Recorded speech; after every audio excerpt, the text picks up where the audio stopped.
this section is a mixed bag, where it's about women's role, but a lot of about male superiority, and also some myths about women. And here I included also, even though we're doing Sephardic literature, I wanted to include some entries from non-Sephardic literature, so you will see that this kind of approach towards women and the negative myths around them is not part only of the Sephardic world. It just was a probably at the time a global phenomenon. And this is from the book called Sefer Hasidim, written by rabbi-ovadia Hasid in Germany. He lived in the 12th century, 1140 to 1217, and is part of the group known as Hasidei Ashkenaz Harishonim, the pious men of Germany. They were steeped in mysticism, in the very particular kind of mysticism of that region and time. I think Rabbi Tal, you took the course on Kabbalah that we studied. We spoke about that, right? No, you didn't do Kabbalah with me. But anyway, in my podcast, you have this Kabbalah 101 where we cover the Hasidei Ashkenaz. To me, the amazing thing about this book is that it has been accepted into the mainstream. The group of Hasidei Ashkenaz was sort of an esoteric sect, but the Sefer Hasidim is the less esoteric of their text. A lot of what they wrote was the commentaries on the Siddur and Kabbalistic works that involve many very intricate interpretations that have to do also with counting words and numeric values and etc. And they also continue the tradition of the belief in what is called kavod hanivra, that there is some kind of intermediary between us and God, and that intermediary has dimensions. It's a very complex system, not really for the public. And Sefer Hasidim originally was not written for the public; it was written for that narrow circle, and it got out, and it became part of the mainstream halacha literature. And it's amazing to me that serious books of halacha later on quote what the Sefer Hasidim writes as something which is binding. And I'll give you here's one example that had to do with the way people looked at women at the time. But you should know that in Sefer Hasidim you could find many of the local German myths. They believed in werewolves, in ghosts, in spirits of the forest that kidnap children. All the things that you would associate with the Grimm brothers and Goethe and etc. You could find in Sefer Hasidim. And here, this is from chapter 411 in Sefer Hasidim, the edition of Rabbi Margaliot. He says this: Nashim hayu hashudot al she'ochlot yeladim. There was a rumor that some women in the community were eating children. Okay, that's like, Grimm brothers, Hansel and Gretel. This is Hansel and Gretel. This is the precursor, right, from the 12th century. And it's obvious. This is a complete nonsense, but people believed in it. Amru miktzat hatalmidim. Some of the disciples said, Ben sorer u'moreh, kevan she'atid laharog et hanefesh horgim oto. Kach elu shehashudot. So some of the disciples arrived at the conclusion. They said, just as the Torah says about the rebellious son that is going to be put to death, and the rabbis asked the question, why would you put that child to death? He didn't do anything wrong. He's a glutton, yes. He's a drunkard, yes. But those are not transgressions that sanction the death penalty.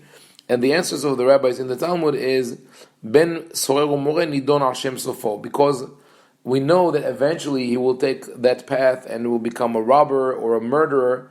That's why we strike first and we kill him before he gets to that, to those extremes. In parentheses, I have to say that it's hard to digest that, and that's why the rabbis in the Talmud already said that this has never happened, at least according to one opinion. There's an interesting debate in the Talmud. One rabbi says there was never a case of a rebellious son who was executed. And another says, there was, and I saw the grave, and I even sat there to eat, or something like that. Which one of them must be lying. It's impossible that the grave existed or not. And I think that the interpretation, the correct interpretation of the Ser Beso Moe, is that offered by Rabbi Sassoon, Rabbi Staman Sassoon, the son of Farha Sassoon that we've spoken about before. And in his commentary on the Torah, he explains that the whole story of the rebellious son was a way for the court system to identify abusive parents. Because think about it, what kind of parents would want to bring their child to court and say, execute him because he's disobedient? Only abusive parents. And unfortunately, in the last couple of weeks, there was a slew of terrible news in America about abusive parents to toddlers, to children. It's just unbelievable. So what the Torah does, I'm just saying, don't think that it belongs to primitive societies. It happens today. What the Torah does with the story of the rebellious son, but it was, of course, it could not have been known to the parents. It was only known to court. The judges knew that when they have a couple coming with their son and saying, here is a rebellious son, punish him, they say, okay, we'll punish him. They will work out a way to acquit him based on a technicality, and later on we'll take custody of this child and save him from his abusive parents. However, unfortunately, that was also forgotten sometime, somewhere along the process of transmitting halakha. And here we have those students in 12th century Germany who basically are thinking along the lines of Minority Report. They say, just as the rebellious son is executed for stealing or eating excessively, so also those women, because they are suspected, let's kill them before they go and do before they kill more people. But they had no evidence, and of course this is a mythical, fantastic, phantasmagoric concept that was definitely not right. Amar lahem hacham, the rabbi stopped them, and he answered the way he convinced them to not persecute these women. Basically, what they want to do is witch hunt, and we all know of the witch hunt in before Salem. Those things were going on in Europe, and basically, once a woman was more women than men. Women were always the ones who were blamed in witchcraft, and whenever someone was suspected, there was no way out. If not for the sometimes the mercy of the executioner, that we know of cases that they pretended to kill or to torture the person and would send them away. But other than that, there was a dead end. There was no way to get out of it, because the test would be, for example, bind someone and bind that person who was accused in witchcraft and throw them into the water. If they drown, they're innocent and their name is cleared of guilt. If they float, that means that they're witches, and then they put to death. Same thing with the fire. So it was a very terrible time. But the rabbi here stops the students from going after these women, and he says, "Yesh nashim she'al kocham osim, v'yesh shemechashfot." And that is not this phrase is not clear. Some women do it as if they're forced to do it. Maybe he means that they're possessed by demons and they're not in their right mind. V'yesh shemechashfot, and some of them are witches. Elazot asu tachrizu bevet hakneset kshetiyena afa hashudot sham. Announce in the synagogue when those women are there, sheyedru, that they must know, im yinazek echad min hayeladim, if any of the children in the community will be harmed, yashhizu shinehem ba'avanim makifot et habe'er, the teeth of these women will be sharpened with the stones that are around the well, and those who are guilty will die at that time.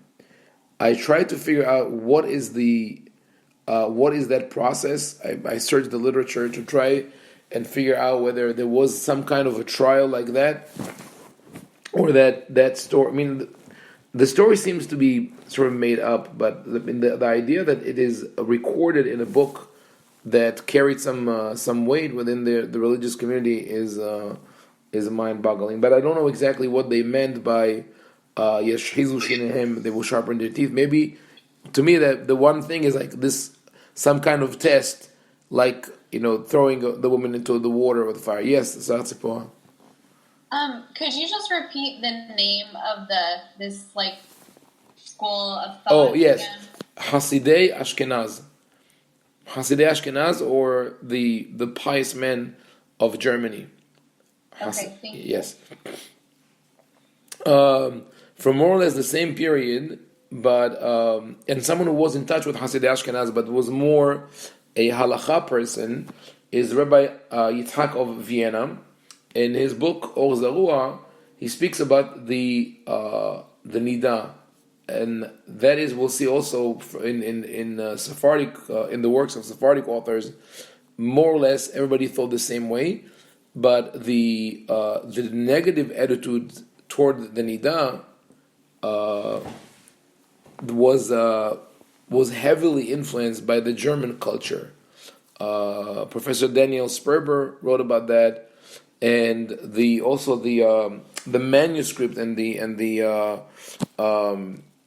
when you look at the literature and you try to look at where did it come from, it emerges in Germany at around that time, and that's part of the myths of the German tribes, who believed that a woman during the time of her period is deadly, meaning just when she looks at things, though flowers will wither and men will die, things will be poisoned, food will be rotten, etc., etc.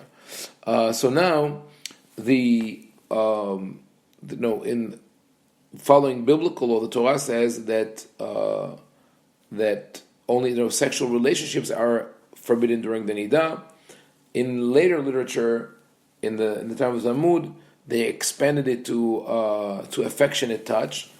And there in Or Zarua, they go even further. It says, "Hanida vayoledet v'amapelet asurot leba'alehen liga be'echad me'evarea."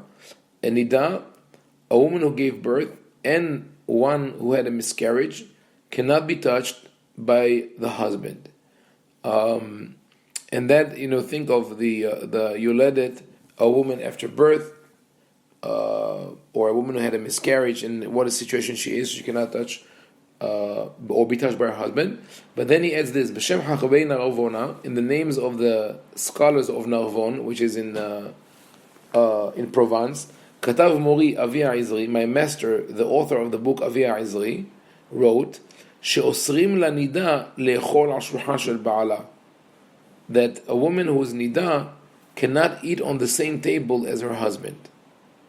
So there's an excessive law of separation that was not part of the Talmudic literature. Yes, when question. Yeah, no. When we talk, we'll touch on that. When we talk about nida, then as I said, the push towards being more strict in the halachot of nida started with the women, and then the rabbis adopted that. If we want to, to know how exactly were the relationships in the family, there are studies on that. Elisheva Baumgarten wrote a very important book about family and childbearing and parenting in Ashkenaz in Germany in medieval times. The marriage was not usually arranged by a shidduch, and because there were small communities, everybody knew each other. It was not the shidduch of the matchmaking, like of someone that you don't know totally. But when thinking of the daily life and the relationship between a husband and wife, I think that it would split along the same lines that you have today, and it really depends on the people. Meaning there is always the cultural factor, and then there is the personal factor. We live today in a society where we want to believe that there is understanding of equality and more respect towards women, and men are prompted to be left brain thinkers, etc. And when when their wife when the wife is pregnant, they go around and wearing this jacket to feel the weight and all that. But even among these men, I mean, we have better education now for men to understand to be more sensitive and more emotional. But I think at the individual level, there will be those who do it just because it's a social norm, right? Because of peer pressure. And those who would, even if they don't live in a society where this is the norm, would feel that they should be more respectful towards women. So it's a long process of education. I don't think that we're there yet. I think that there is still that air of superiority, and from men to women, and the feeling. Yeah. Sorry, it just seems like a lot of women were just expected to be complicit in their own abuse, and like we brought up the element of like abuse of children, and I'm just wondering sort of about how that must have been and what the women's relationships with each other must have been to sort of support each other and get through this. Right. So there were abusive husbands. There were always abusive husbands, and I say we have that today as well.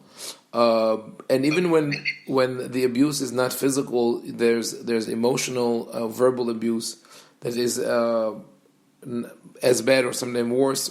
Depends on the situation.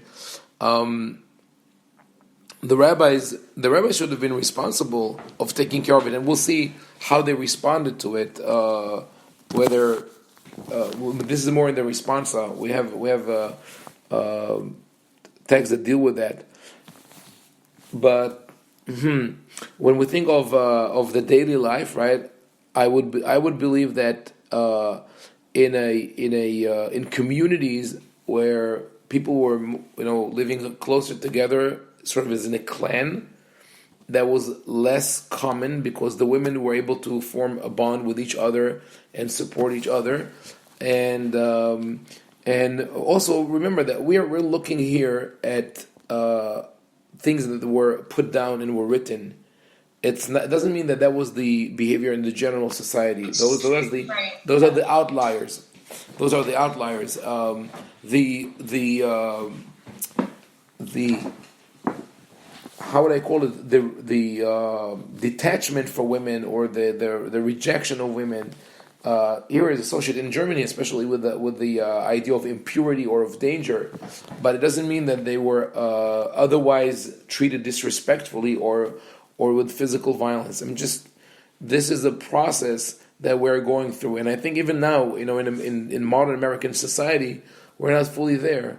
There's another book that I not directly associated to that, but recommended reading is Raising Cain. Raising Cain was written by two psychologists who dealt with the emotional development of boys, and they show how part of it is nature. Part of the different behavior patterns of men is nature. There's no question, but part of it is also nurture, because we tend to educate girls to be emotionally sensitive, and to educate boys to be strong and to overlook that, and they need education because boys sometimes cannot understand. They don't have the same level of this is nature. They don't have the same level of sensitivity and the way that women read faces and emotions. So in some cases, it's really the lack of their ability to understand what is going on. In that book, Raising Cain, for example, they have the story where they sit with a group of children, 10 to 12-year-olds, and they ask him. There was a case where they're verbally abused one of their friends. They were calling him names, etc., etc. And they interview them and say, why are you doing that to Paul, let's say, right? And they say, yeah, because it's true. It is what we said is true, and his mother is this and that, whatever. They go on back and forth, and they say, but don't you think that it hurts him? Oh, we all make jokes. It doesn't hurt anyone. And they keep pressing, and they say, but what if you really hurt him? Would you stop? And they say, yes, like we don't want to hurt him. So the psychologist asked them, so how do you know that someone is hurt? How do you know that someone is emotionally hurt? And those boys are completely stumped. They have no idea. How do you tell that someone is emotionally hurt? And eventually someone is like, hesitantly says, if they cry, wow, this is eureka, right? They realize that this is the case. So this is something that men have to be educated to understand. So when we see all these stories, part of it, just like the story with Aguna, it's a problem of empathy. Where is that it's something that if it's not there naturally, people have to be educated for.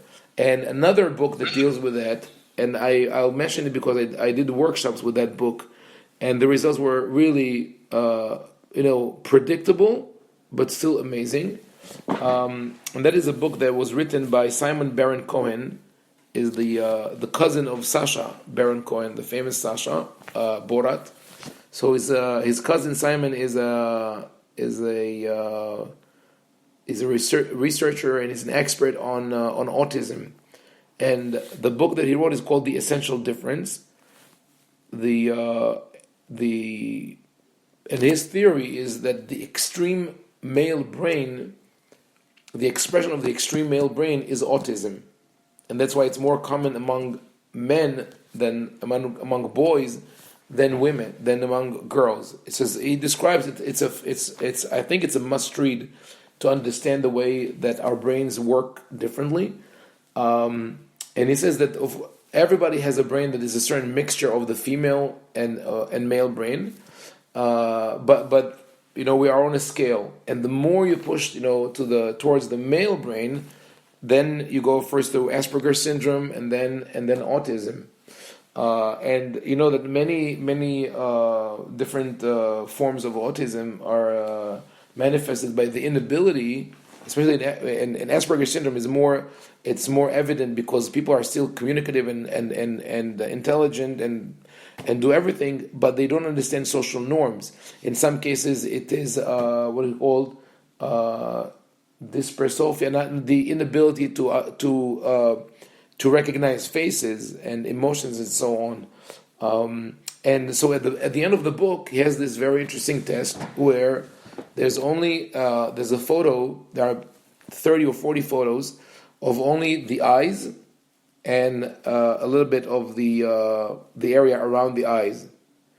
And for each set of eyes, there's a multiple choice, and people are asked to tell what is the mood of that person: angry, perplexed, thoughtful, etc.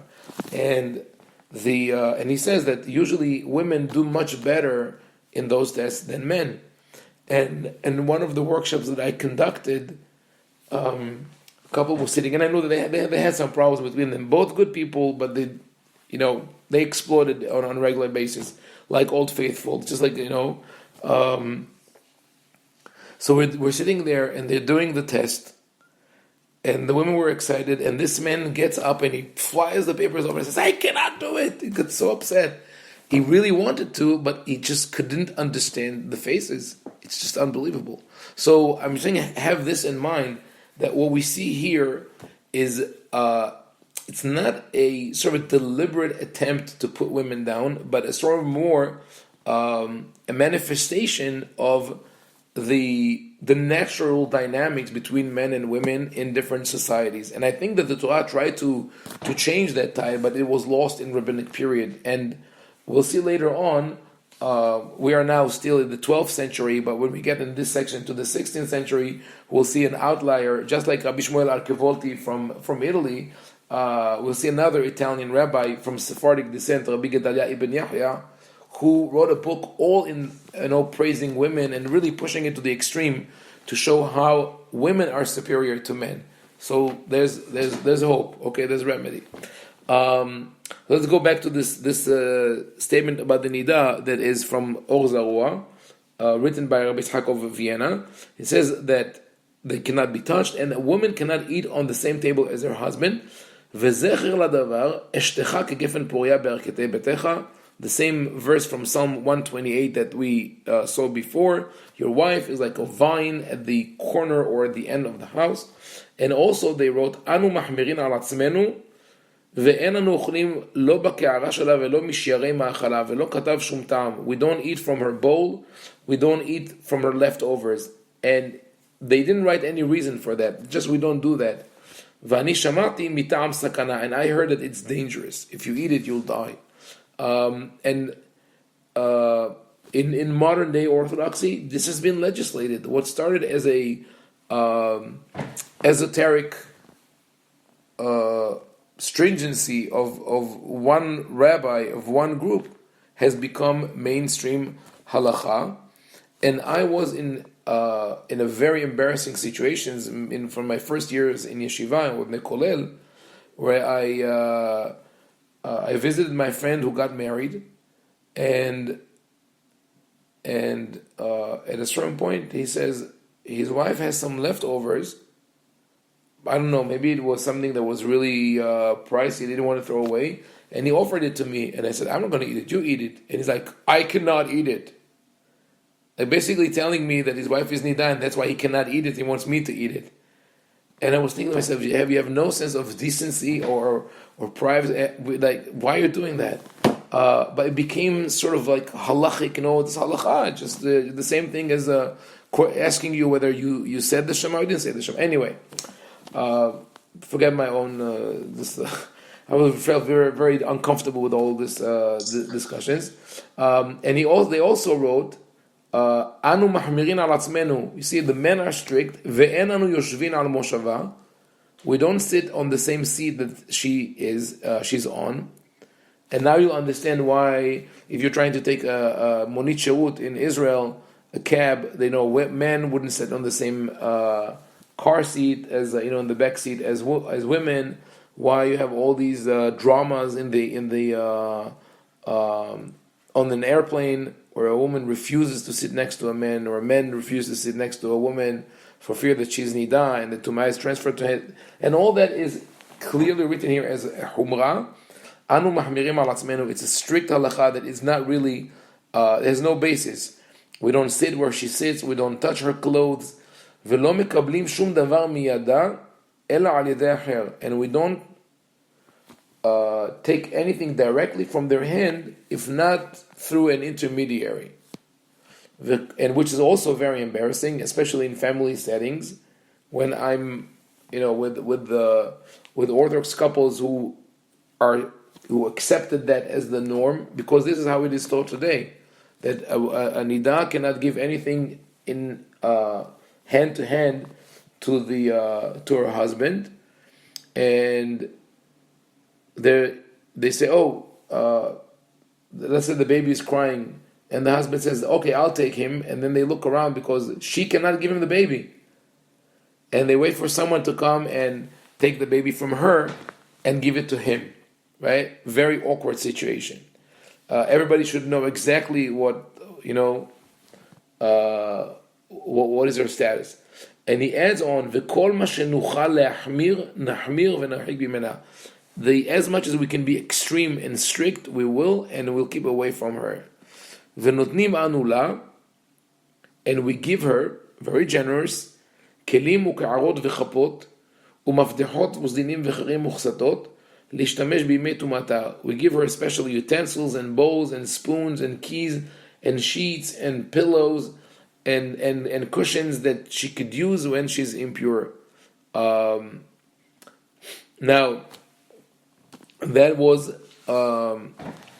common in communities where, like I mentioned before, people live together. That women had their own courtyard, and they were synchronized their cycles, and they felt comfortable with that because that was their place, and they would cook for each other.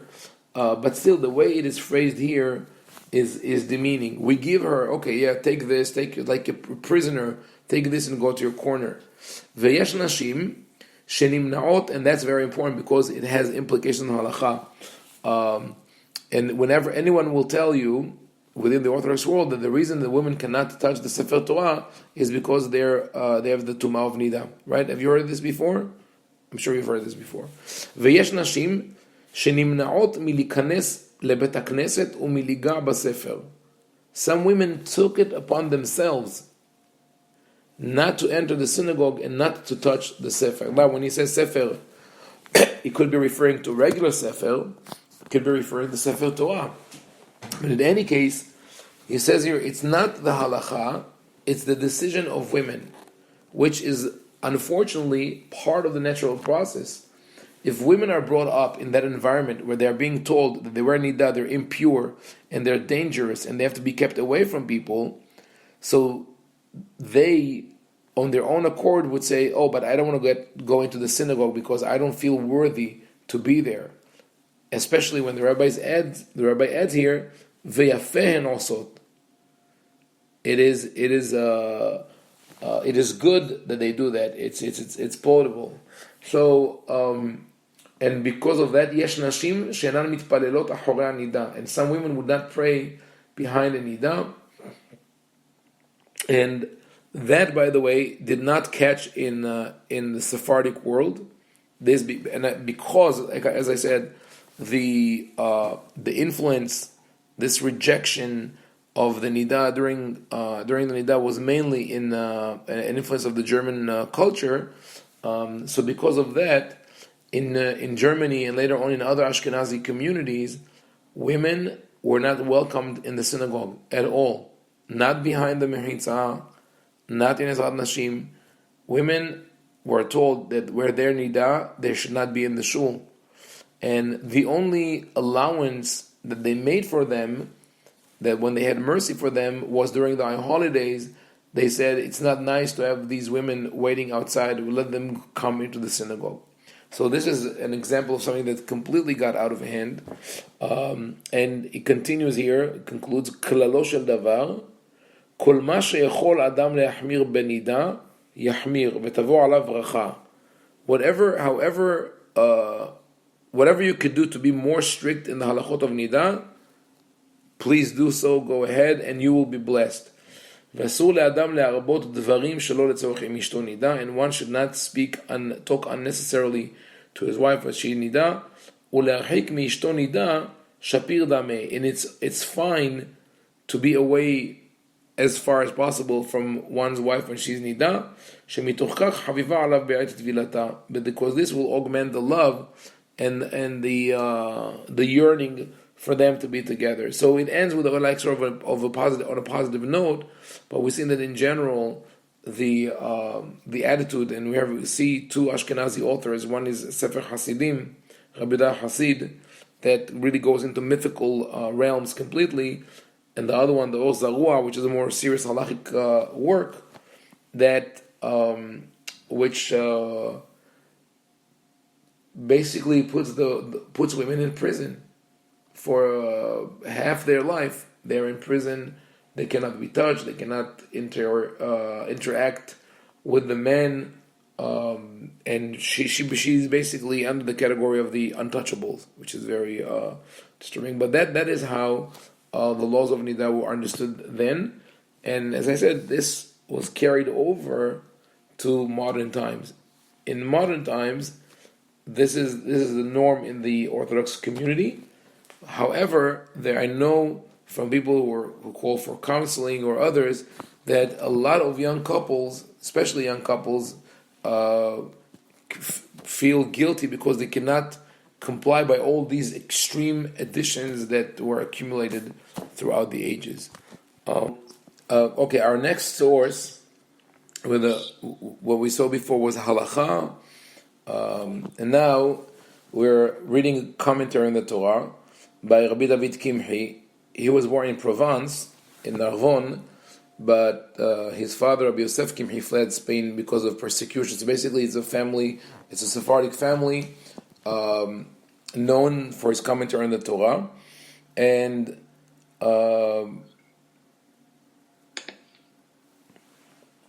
that is a commentary on Bereshit Bet Yudchet, the book of Bereshit, chapter 2, verse 18, is the pasuk lo tov hiyot ha'adam levado. It is not good. It is not good for men to be alone. Let me make him a helpmate. Ezer kenegdo. But the word ezer kenegdo is mentioned as a helpmate against him. That means really face to face, sort of. But that's how it's written. So here's what Radak says. Here's a short translation. I'll read the full text in Hebrew. Hamitzvah ita le'adam. The commandment not to eat from the tree was given to Adam. Ve'adam amar la'isha achar shuv'a elav ki ze tziva alav ha'el. And once the woman was brought to Adam, he told her of the commandment not to eat from the fruit. Vehi kibla mitzvah kasher amar la isha ki bat da'at hayta ve'yada'a ki ha'el bera'am. So she accepted what he told her, because she was also knowledgeable and she understood that she was created by God. Why he has to mention ki bat da'at hayta? What would we think, that she was not intelligible? Maybe it's a response to Christianity, to some Christian commentators who doubted the status of the woman. והיה מדבר עליהם באמצעות השכל שנתן להם על שאר בעלי החיים השפלים. And God would speak to them through the special intelligence that He gave them, which was superior to the rest of the animals. However, he goes on to say, כולם נבראו זכר ונקבה, והאדם נברא לבדו. All other species were created male and female, but man was created alone. And now that is his interpretation. Remember that in the first chapter of Bereshit, we read that in verse 26, God created men and women and called them Adam, Beyomi Bar'am. So there was one creature, entity, or species that's called mankind that was created simultaneously. That's another issue of why the second chapter deviates from the storyline of the first chapter. In a very brief way, I'll say that I understand that as the first chapter, in the footsteps of Rabbi Kaplan and others, that the first chapter describes the ideal world, the world of God that never existed, and in that world, men and women are equal. And the second chapter represents the world of men, where we live today, and where men thinks that the woman is just a helpmate, an afterthought, who's there to serve him. However, Radak, Rabbi David Kimhi, looks at this text as the official text. So, as many commentators did, they say we have a contradiction between the first chapter and the second chapter. So, what are we going to do? We assume that the first chapter is the brief or the summary of events, and the second chapter opens them up. So he says, "Kulam nivru zachar unkeva, ve'adam nivra levado." They were all created male and female except for men. Ve'haya ze letovat ha'adam ve'lichvodo. That was for the benefit of man and for his honor. Why? כמו שהוא מובדל משאר החיים בחומרו וצורתו. Just as he is distinct from the rest of the animals, both in matter and in form, in matter, the matter that he is created from, and the form which was given to that matter. כשאר החיים אין לזכר יתרון על הנקבה. In the rest of the species, the male has no advantage over the female. And that is an interesting statement. I don't know what he bases it on. We know that in the rest of the species, that back in the day, probably they were not familiar with all of those that we are familiar with today. There are still millions to be discovered. There's always an advantage to one species over the other. It could be the male over the female or vice versa, but there's never physical equality. However, it says that Adam יש לו יתרון על נקבתו למשול עליה ולצוות אותה כאשר ירצה כי אחד מאיבריו. The man, and here is interchangeable Adam, either Adam, the first Adam, or man in general, he has an advantage over his female. It doesn't even say here the wife, over the female, limshol alea ultzavot אותה כאשר ירצה, to govern over her and to command her as he wishes, כי היא אחד מאיבריו, because she is one of his organs. So basically, he takes the story of the creation of the woman from the rib to say that the woman is only an external extension of the man's body. And since she is his organ, and one cannot imagine the body walking in one direction and the hand walking in another direction, the woman is completely submissive and subjugated to the man. Just as all the members of the body, all the organs, must follow the will of the man, the person, to go with him, so also the woman vis-a-vis the man is but an organ that must follow him wherever he goes. And because man is the foundation of creation, or the essence of creation, because he was created first, and the woman is secondary, and she was created from him, men is more powerful in all aspects than the woman. And also the intelligence or the power of logic is more powerful for him than it is for a woman. So this statement clearly displays an understanding of this hierarchy of superiority for men over women.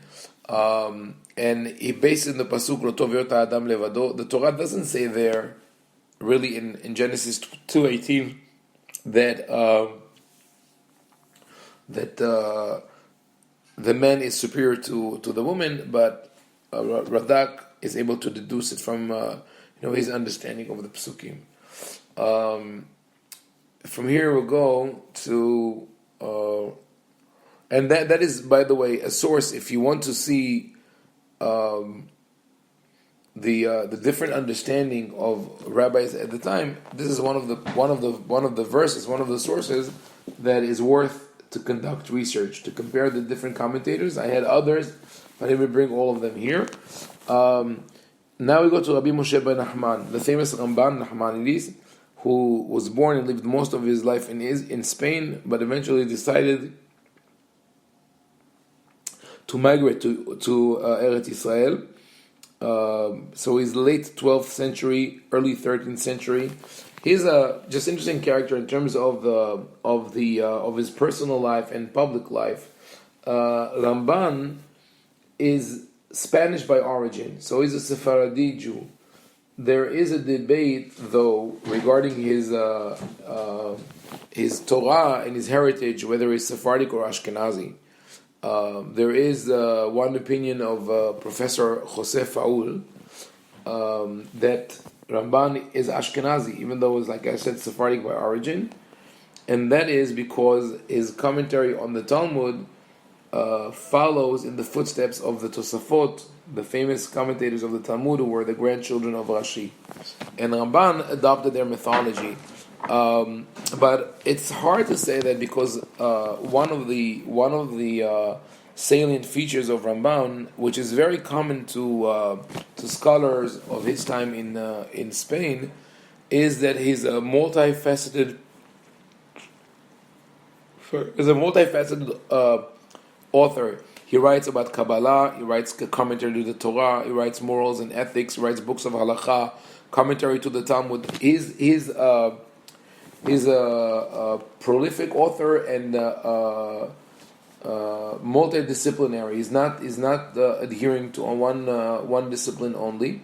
He was also a community leader. He represented the Jews in the famous disputations against the convert Petro Alfonsi, and in front of the king in Barcelona, and he won the debate, and probably that was the reason that he had to flee the country. Ramban's commentary on the Torah is interesting because it's the first commentary that comes with an introduction explaining what is his intention, and also for each one of the Humashim of the Torah, he has a mini introduction. The commentary itself is sometimes moving on four different planes, where Ramban would say, this is the commentary, he would say, al derech ha'emet, according to the truth, which means Kabbalah. He would say, al derech ha'pshat, which is according to the context of the text in the Pasuk. He would say, we're called the Midrash by the rabbis, and he would dispute with Rashi. So he uses many different levels of interpretation in his commentary. Sometimes when you read one piece from the beginning to end, he presents four different possibilities. And here in his commentary to Vayikra, to Leviticus 18:19, where the Torah speaks about the concept of the Tum'ah of Nida, the Tum'ah of Zava, which we mentioned before, are completely different. Nida is a natural process, and Zava is an extreme situation, sexually transmitted diseases, where the Torah wants to quarantine this the Zava to make sure that no one else gets infected. But when the Ramban speaks of the Nida, he says things that remind us the ideology of the Ashkenazi rabbis, Rabbi Yitzhak of Vienna. And that is probably one example where Professor Farr would say, you see, there he had Ashkenazi influence. So what he says, here's the short translation.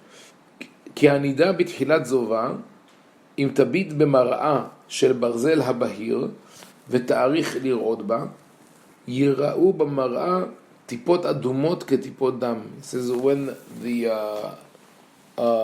cycle of menstruation just starts for the nida, if she looks at a mirror made of clear metal, those were the mirrors of the day, not glass, they were polished metal. If she looks at it and she keeps gazing at it, יראו במראה טיפות אדומות כטיפות דם. You will see on the mirror red drops that look like blood. כי הטבע הרע המזיק שבה תוליד גנאי, because that natural negative element in her now as a nida would breed this repugnant sight, and the negative air will cling to the mirror.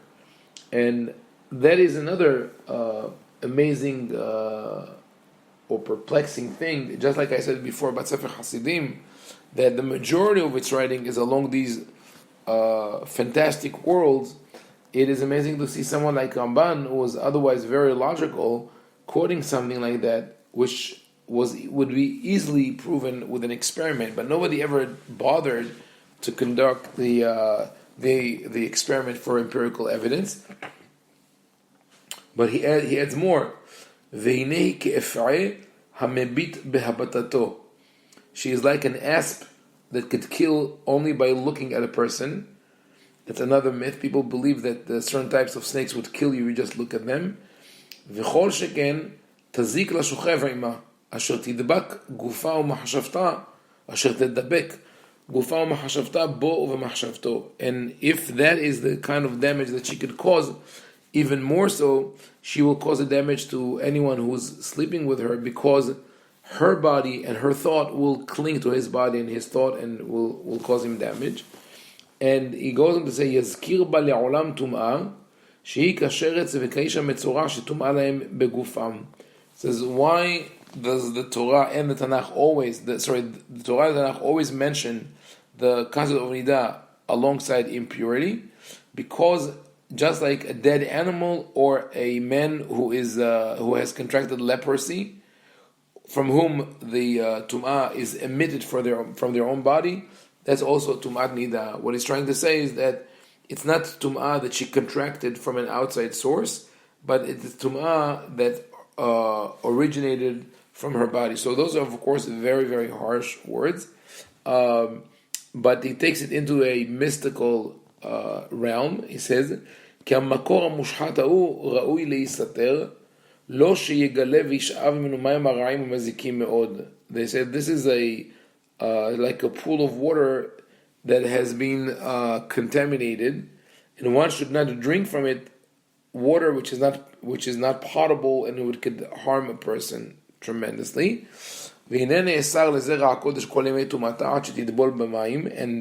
she is forbidden to be with the holy stock with the children of Israel during the times of her tumah until she dips in water.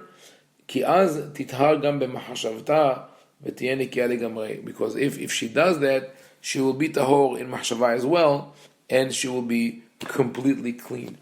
So here, Rambam combines his mystical worldview with the influence of the Ashkenazi literature in terms of Nida, and he says that her level of Tum'ah is severe because she emits Tum'ah from her own body. But this does not hold ground in terms of halakha, because the most severe type of impurity in halakha is Tum'at Met, that of touching a dead body. And there's not one person in the world today who did not either touch a dead body himself or touch someone who touched a dead body before, and that is the same level of impurity. So just if we recall that that group of women who decided not to go to the Bet Knesset and not to touch the Sefer Torah because of impurity, it doesn't stand the test of halakha, because if we were concerned about impurity when touching the Sefer Torah, all men would be forbidden because we are all tameh, tum'at met. We all contracted in one point of our life the tum'ah of touching a dead body or someone who did touch a dead body. I mean, basically, if you shake hands with a doctor, you've already tameh met, because that doctor, when he went to medical school, had to do autopsies and he became tameh met. Now, when you shake his hand, it is transferred to you as well. I don't want to scare people to go around from now on with anti-impurity sterile gloves.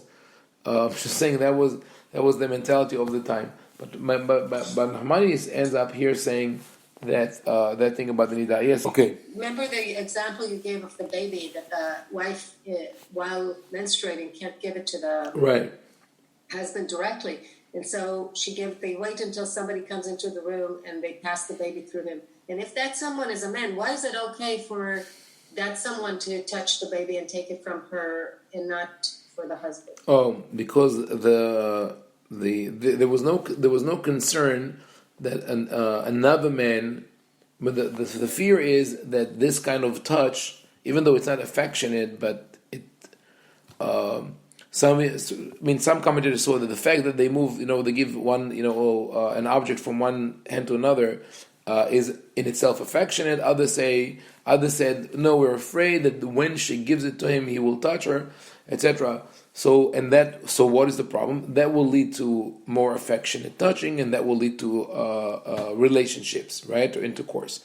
So that fear doesn't exist with the foreign men. They were not afraid that they're going to cross that line. Our next stop is Rabbi Yitzhak Arama. Some say Arame. We don't know exactly how to pronounce his name, but I say Arama, who was born in Spain, then moved to Portugal, and ended up in Italy. He died shortly after the expulsion from Spain in 1494, and he's famous for his book Akedat Yitzhak on the Torah, which more than a commentary, it is also a work of philosophy. Here. Also, by the same pasuk, by the same verse of Genesis 2:12, Lo tov hiyot adam levado, it is not good for men to be alone. He says this, ולזה ראתה חוכמתו יתברך, שלא יהיה זיווג האדם ואשתו על היחס המיני ההוא לבד, כשאר בעלי החיים. God in his wisdom added a special element to the connection between humans, or if I translate literally, says God did not want the intimate relationship between man and woman to be a matter of carnal relationships only. That it's only to yahas amini, it's to preserve the species. That's a yahas amini, to make sure that they have children, that it continues. Aval שיהיה להם יחס אישי מיוחד, that is interesting for Hebrew speakers because ishi is a very it's a very modern word, right? And that's probably one of the first places where you could see it. Like they invented the word, maybe from the Arabic, but it's the difference between miniyi, that has to do with the species in general, miniyi, and ishiyi, that has to do with the person, with the individual. And from that we have the word ishi. And what is this personal connection? Hu yihazek ahavatam v'chevratam להיעזר זה מזה בכל ענייניהם עזר גמור ושלם אשר כאשר יאות להם. So what God wanted to give mankind is is something which is unique to the individual. So it's not about personal versus or intimate versus carnal, but rather individual versus generic for the whole species. So and we know that humans, we know that there are certain other animals that have very strong personal relationship between spouses, but in human society it's very evident across all the whole world. And what is that? Something that will strengthen their love and their companionship. To be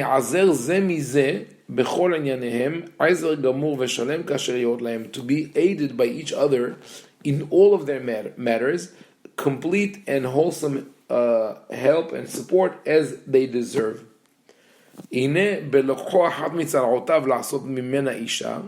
So when God took one of the ribs to make the woman from it, השלימה שכיוונו השם יתברך להבדילו משאר המינים כפי מה שחויב ומה שנתברר. As I explained earlier, God was able to carry out now his mission and to achieve his goal by creating the woman from the rib. Why? כי ליותם צריכים אל הדיבוק, because they had to cling to each other. He uses the word of the verse later on, v'davak beishto, a man should cling to his wife, because they need to cling to each other. But he doesn't see it as one-sided. He sees it as a mutual thing. They have to be to cling to each other. V'kesher ahava mizulatam me'achayim, and they have to be bonded to each other by love and separated from other people, meaning that should be unique to them only. God's wisdom was to make it even stronger for them by creating them one from another, to make them one object, one entity that will never separate. Because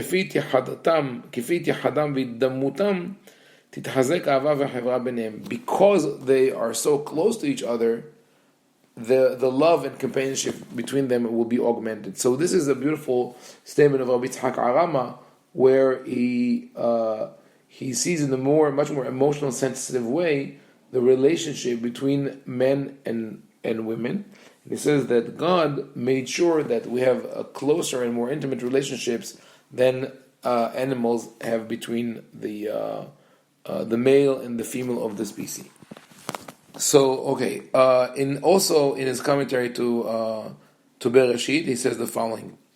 Over there, he speaks about the discrimination by the Creator.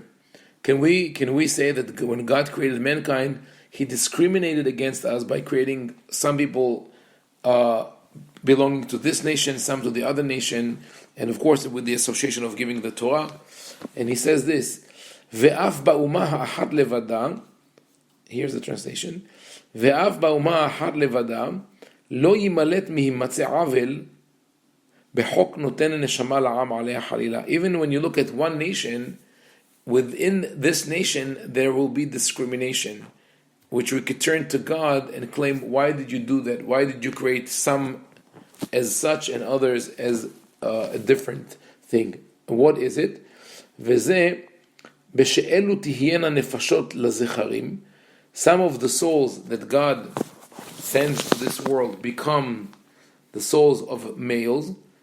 And what is it about males? Hamoshlim berucham uve'atzmam uv'chol asher lahem. They have control over their spirit, over their self, and all that belongs to them. Ve'yesh sipek be'adam לבקש שלמותיו ולהגיע עדיו מאין מוחה. So this is an argument that has two, not an argument, a description that has two elements. One is he looks at the superiority of, he thinks that men are superior by being stronger, by being more in control, etc. But he says that what that provides them with is the ability to realize their potential. Whereas women, אשר הן חלושות במזגן בכל הפעולות השלמות, women are weaker or less capable in all the important issues, maybe it means as learning or carrying out tasks, and that is combined, that is coupled with היכנעם והשתעבדם אל העבודה והשירות התמידי לזולתם. They are subjugated and almost enslaved to the constant service and work for someone else, which in turn cause them to not be able to achieve perfection and success. And he says, I believe that this is the reason that the Torah exempts them from mitzvot aseh, which depend on time. Now, on one hand, we already read in the previous paragraph his understanding of the importance of intimacy and love and connection. But now we see that he speaks of man as superior. However, I think that the statement here, the insight that he provides, is very important, because that I think that is the process that the feminist movement went through in modern times, because the original women's lib movement, or like I said, early feminism, the idea was women want to do everything that men do. I mean, if you look at the kibbutzim in Israel, for example, the idea of equality, the idea of liberation was that the work would be divided between all. If you have to work in what is called falha, you have to work in the field, men and women. You have to work in the cow pen and take care of the cows, men and women. We're not going to assign traditional works for men and traditional works for women. And the same thing was happened in America. Women want to be it's important that a woman would be a truck driver or a riveter, etc. I'm not saying that it shouldn't happen, but the ideal should not have been let's make sure that the woman would take upon herself any work that the men could do, but rather what Rabbi Yitzhak Arama says here, יש סיפק בידם לבקש שלמותם ולהגיע עדיו מאין מוחה. They have the ability to seek perfection and to achieve it, to realize their potential. This, I believe, is the sense of equality, that everyone has the option to realize their potential, their dreams, and not to be told, because you're a woman, you cannot do that. Because you're and that is still an acute problem, because even though technically employers should hire men or women equally, we know that the pay for the same position is still higher for men than for women. And I think, but the bigger problem is that for a woman who wants to lead a normal family life, it will become very difficult to have a normal and steady job. There's a book. I think the name of the author is Sylvia Van Hewlett, and the name of her book is Life Worth. I don't know when it was translated. I know the book is Hayim Sheshavim Pahot, Life Which Are Worth Less. Maybe a wordplay on worthless life, and she describes her struggle, in the academia and later on in the corporate world, to be a working woman and a mother, and it was almost impossible. And this is like 70s, 80s. That is where she had a problem. She says, the market and the workforce is not built in a way to accommodate women who want to have a family and want to have children. So This, I think, in the sense is, yes, women should be able to take on themselves any job that they want to do, but the core is this, that everybody should be able to realize their potential.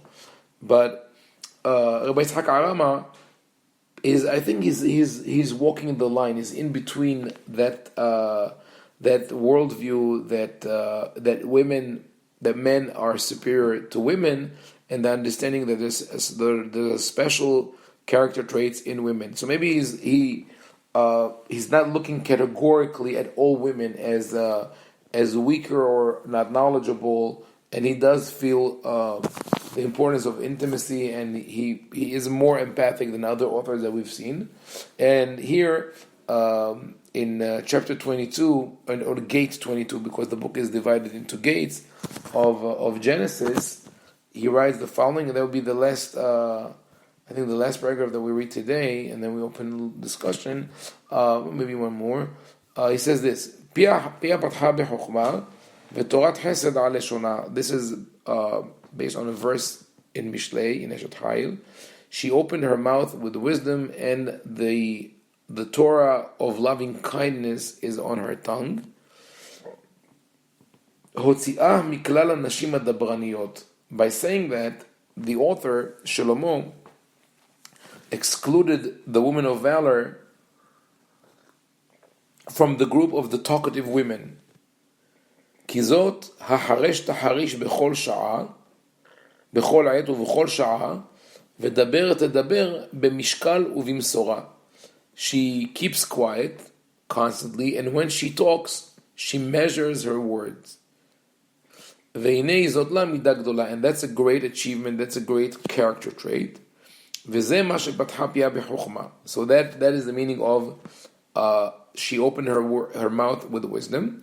ותורת גמילות חסדים לבד היא המרגלת על לשונה, and what she speaks of usually is ideas of loving kindness, כדת הנשים הצדקניות, as righteous women do, מצד שהן תמיד מצויות בבית, תמיד להתנהג בה, because they're always home and they can always follow that mitzvah. Now this is a reference to a story in the Talmud about a rabbi who used to give charity to the poor in hiding. Meaning every day he would go and slide money under the doors of the poor, and the same person, and the receiver at one point, the recipient at one point said, I want to know who is my benefactor, who is the person who gives me money. So he hid. He waited for the money to be pushed under the door, and when that happened, he opened the door and ran after the rabbi. I think his name was Rav Ketina, and because he wanted to see who is that man. The rabbi was at that time with his wife, so they both escaped, and they enter a house where the fireplace was still hot. They just cleaned the coals out, and they decided to go and hide in the oven, in the fireplace. It was very hot, and the wife told her husband, she says, stand on my feet, because I don't feel the heat, I'm not burning. And he did that. And then when they left, and when that poor man went away, and they were able to get out of their hiding place, he asked her, he said, how is it possible that you didn't feel the heat and I did? And she answered, it is because when I give charity, my giving is immediate. When you give charity, a poor person comes to your study or to the study hall, and you give him money, and with that money, he has to go and buy food. But when a poor man comes to me, I give him made food ready to eat, and he is satisfied right away. So therefore, my mitzvah was greater than yours, and it protected me from burning my feet. So this is an interesting midrash. I mean, obviously, either the story did not happen as it is told, or she had some kind of body control, mind-body control, like being able to walk over burning coals. But the message is interesting. They go and hide in the place which is used to make food, and which emits heat. She could take the heat, he cannot take the heat. It's like saying that the woman has the emotional warmth that a man lacks. That her giving is warm, is alive, is something that is palpable, and the poor person can eat right away, whereas his giving is cold and detached. With money is not money is transferred from hand to hand. It is not associated with the person who made it or the person who owned it. But food is associated with the owner when you eat homemade food. So this is the story that he refers to when he says Mitzat Shem Tamid Metzuyot Babayit. The story is in Masechet Bava Matziah, page 85, side 1, and where is it?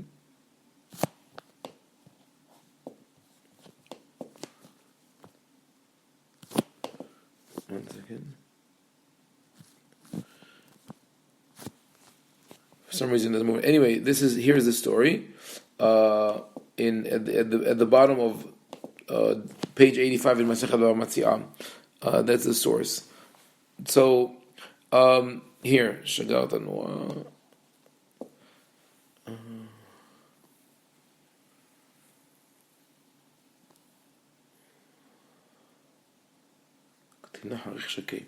Okay.